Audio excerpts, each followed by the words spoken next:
In this video, I will be explaining the difference between attention and intention and how an understanding of these two different concepts can make a profound difference in your life.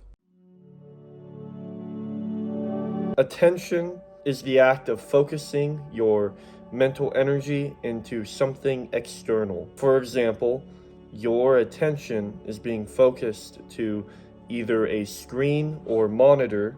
That information is the result of your eyes picking up the light waves emanating from your screen and then being processed into your mind. However, you are also making the executive decision to pay attention to that sensory input generated by your eyes. Attention, to sum up, is the conscious effort of deriving meaning from something external.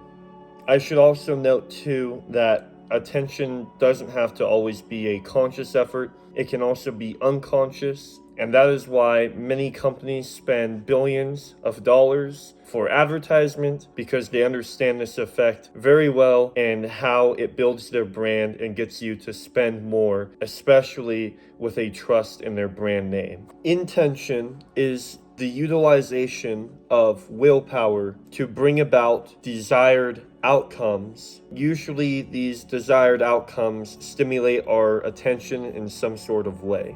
It's very difficult to describe intention in a literal way, so I will go ahead and use an example to both describe intention and how it manifests different selections of our attention. Today, I didn't hit the gym in the morning like I normally do. I still had to hit legs at the gym, and I really didn't want to. I had the intention of hitting legs at the gym today. With this intention came a series of action that shifted my attention.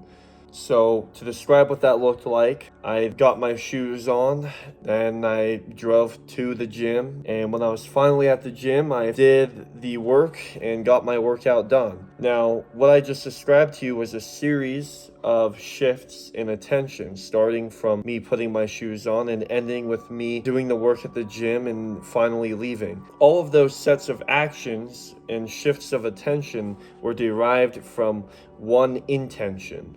The interesting part about intention is that there is conscious, or I should say there can be conscious intentions, and there are unconscious attentions that are usually undesirable. Unconscious intentions are usually the root of resistance when you are trying to achieve a goal. A good example of that is when I was trying to hit legs today, even though I did not want to. The whole way leading up to finally being at the gym, I did not feel like doing what I set the intention to do because of a hidden intention of being comfortable spending my time not hitting legs. That was my unconscious intention, and that was at odds with my conscious intention of going to the gym, which is why I experienced and felt a certain amount of resistance in achieving the goal of hitting legs today. This does not only apply to my specific example. Unconscious intentions exist within just about every single conscious intention. Many people might set the conscious intention of setting a diet for themselves and eating healthy, and usually with that comes the unconscious intention of maintaining their previous diet habits and what they felt was comfortable for them. This is what then causes their resistance to their diet, and that is why many people experience dieting as a hard thing to do. Now, you might have watched this video to this point, and you might be asking yourself, how do I use my new understanding of the difference between attention and intention to change my life like you promised I could? I have a very good answer for this problem we run into with these hidden intentions. When you have an intention, and it usually stems from some sort of goal that you are trying to achieve, set your intention and try to make it subconscious while you consciously try to become aware of the things you're putting your attention towards and I want you to become extremely biased in how you make meaning from the things your attention is put towards. Now, we are making meaning from every single piece of information we get, whether that be sensory or intellectual. We are always trying to make meaning from the environment that we are in. There is not a single thing you experience that you don't at least consciously or unconsciously try to make meaning from. And so you're going to want to utilize this automatic process of the human brain to become incredibly biased in towards the direction of your intention. Here's an example of what this would look like.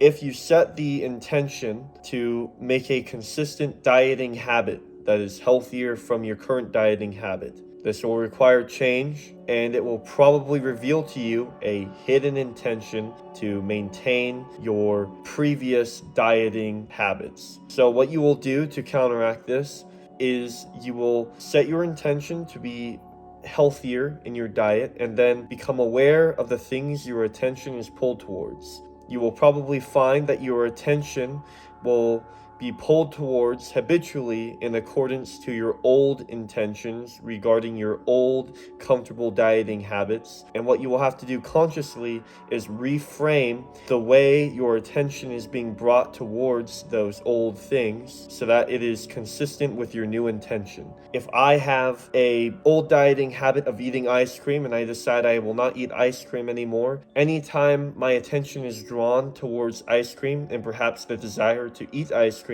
I will reframe that attention in saying to myself that this is a test of my true conviction and how much I really want to change my dieting habits and not eating ice cream. So every time I see ice cream from that point on, I will see it as a test upon myself and how committed I am to my new dieting habit.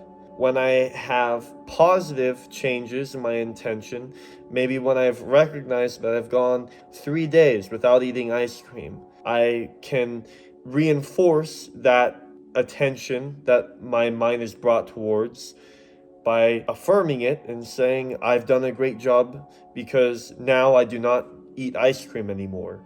Another example of this is when I notice myself eating healthier foods, I could use that as affirmation to my new intention of not eating ice cream. I could say, I am someone who eats healthier foods now that I don't eat ice cream. These are all examples of becoming biased with your attention to affirm and confirm your intention, which will continuously feed your new intention and also continuously kill your old intentions until eventually it will completely die out. I hope you guys enjoyed this video on the difference between attention and intention, and I hope that all of you guys apply this in your own lives so that it can be beneficial for you.